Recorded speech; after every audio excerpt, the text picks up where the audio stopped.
So this year, um, I lost my grandmother, whom I loved so dearly, and it's just really been on my heart to consider their lives, my grandmother's lives. They both impacted me so very much. Um, Neither of them were very wealthy women,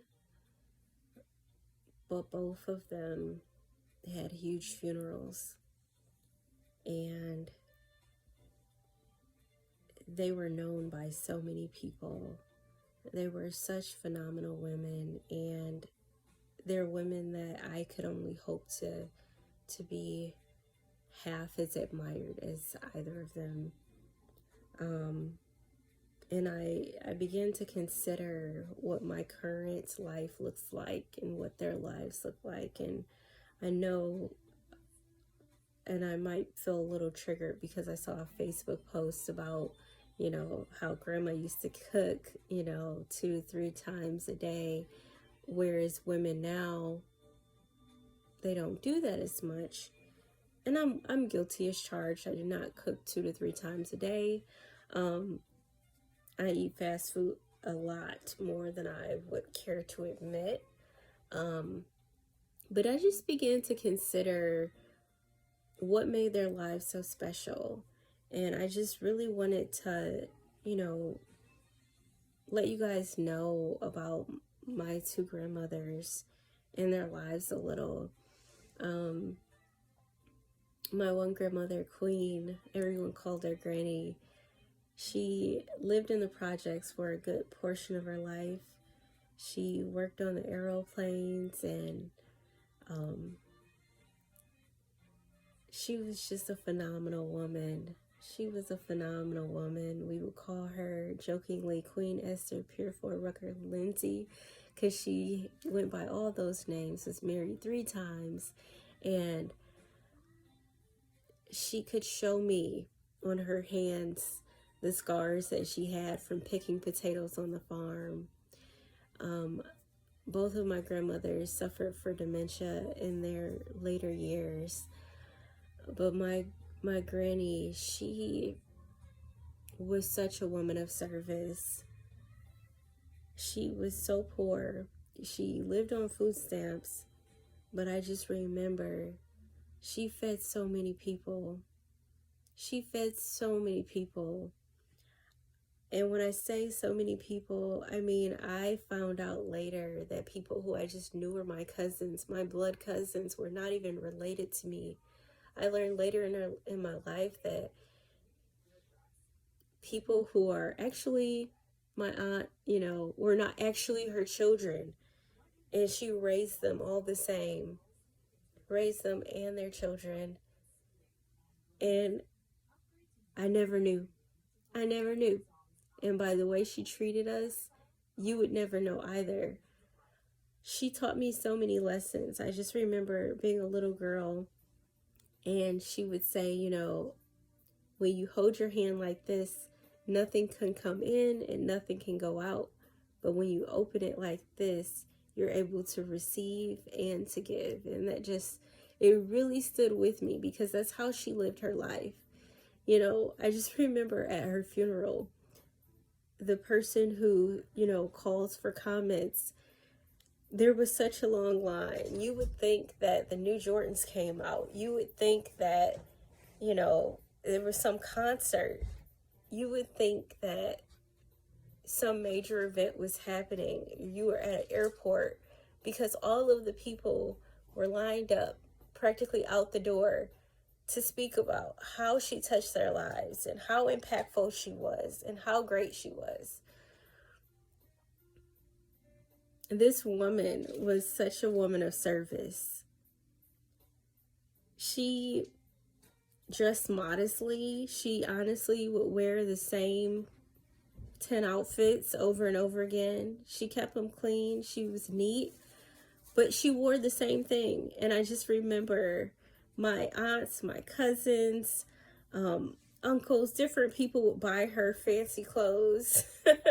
And I mean, the whole church had, you know, the big nice clothes, and she wouldn't even wear them because she was so modest. And it didn't matter because it's just not who she was. She touched so many people's lives. She would pray. She would pray with me at night. And she would pray for all of us, for my siblings and my cousins. And there were so many of us. Oh my goodness, there were so many, more than I can count how many cousins I have. And she was such a woman of service. She was such a woman of service that her funeral brought so many to tears, and so many people could not be silent even after the guy who was presiding over the funeral would say, okay, this is the final comment. People would snatch the mic and say, no, I have something to say. And it's because they couldn't be quiet because of the service that she provided to our family over all the years. Never did she turn us down.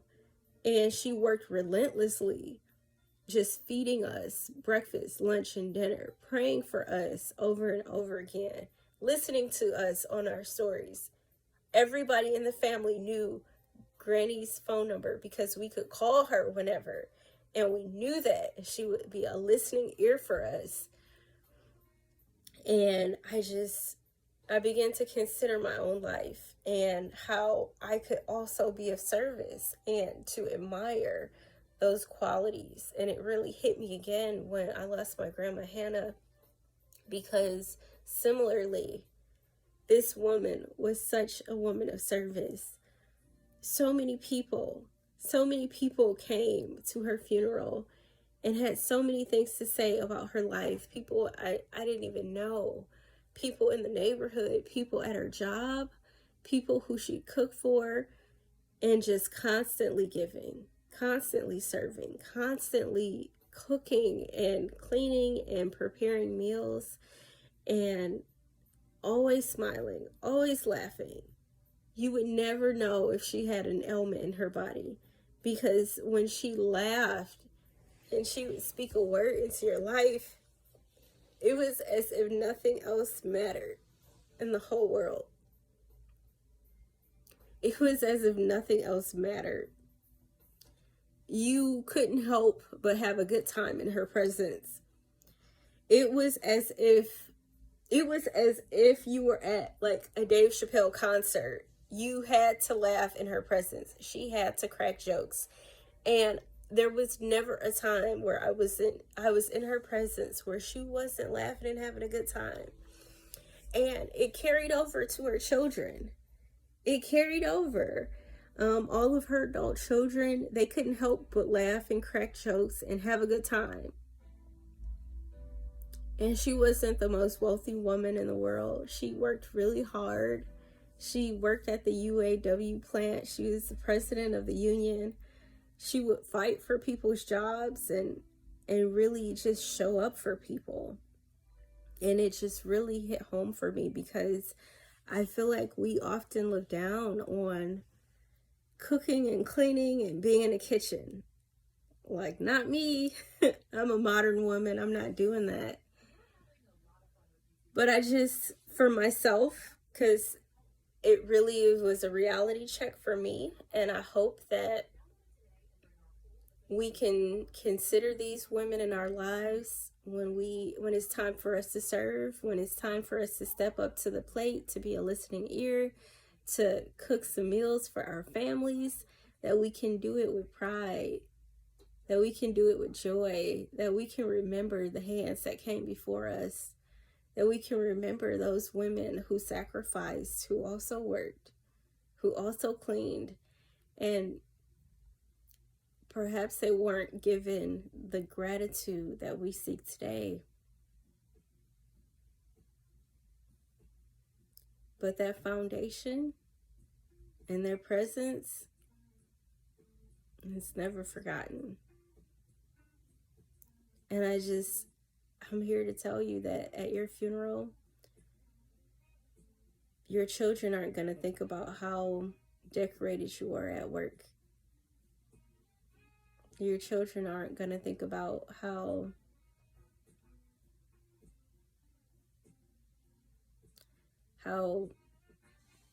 accomplished you were in your career. But they'll remember those meals. They'll remember those conversations.